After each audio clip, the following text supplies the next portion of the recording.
Salam dan bahagia. Perkenalkan, nama saya Fitrianti, calon guru penggerak angkatan 8 dari UPT SMP Negeri 2 Pardasuka, Kabupaten Minsewu, Provinsi Lampung. Dalam kesempatan kali ini, saya akan memaparkan demonstrasi konstekstual modul 1.3 visi guru penggerak. Menurut Copywriter dan Whitney, 2005, inquiry apresiatif adalah suatu filosofi, suatu landasan berpikir yang berfokus pada upaya kolaboratif menemukan hal positif dalam diri seseorang, dalam suatu organisasi dan dunia di sekitarnya, baik masa lalu, masa kini, maupun masa depan. Kali ini saya menggunakan tahapan Bagja. Tahapan Bagja itu sendiri merupakan tahapan inquiry apresiatif sebagai pendekatan manajemen perubahan. Dan prakarsa perubahannya mewujudkan pojok curhat yang nyaman dengan konseling yang menyenangkan. Dan dalam tahapan Bagja yang pertama, yaitu buat pertanyaan utama atau define, pertanyaannya, bagaimana pentingnya memiliki pojok curhat yang nyaman dalam konseling untuk membantu murid mengungkapkan permasalahan dan emosi mereka dengan lebih bebas dan terbuka. Yang kedua, apakah ada strategi atau kegiatan khusus yang dapat dilakukan dalam pojok curhat yang menyenangkan untuk meningkatkan interaksi dan kepercayaan antara konselor dan juga murid? Tindakannya, membuka dialog dengan kepala sekolah dan juga rekan guru di sekolah tentang program pojok curhat. Tahapan Bagja yang kedua yaitu ambil pelajaran atau discover. Pertanyaannya, bagaimana adanya pojok curhat yang nyaman dalam konseling dapat memberikan ruang bagi murid untuk mengungkapkan permasalahan dan juga emosi mereka dengan lebih percaya diri?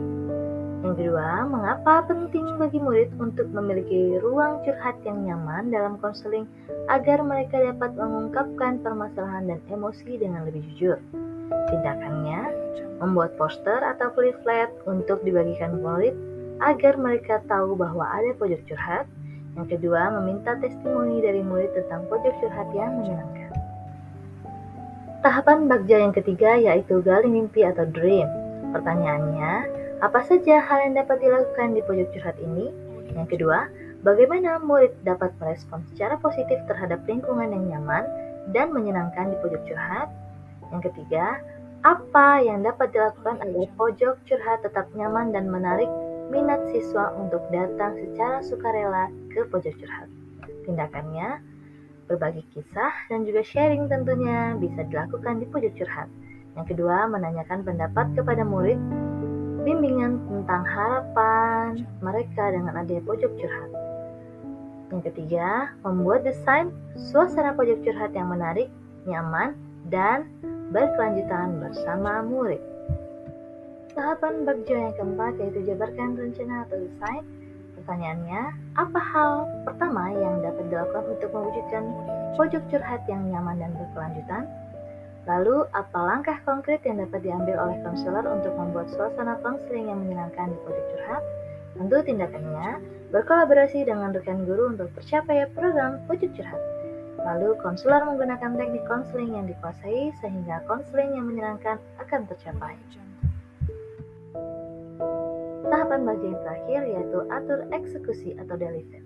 Pertanyaannya, siapa saja yang akan saya libatkan dalam mewujudkan rencana ini? Siapa juga yang bertanggung jawab memonitor agar pojok curhat tetap nyaman dan berkelanjutan? Tentu tindakannya, rekan guru dan juga OSIS bisa saya libatkan sebagai sarana promosi program pojok curhat ini. Yang kedua, konselor harus terus mengevaluasi program ini agar tetap nyaman dan juga berkelanjutan. Terima kasih. Salam guru penggerak, tergerak, bergerak, menggerakkan.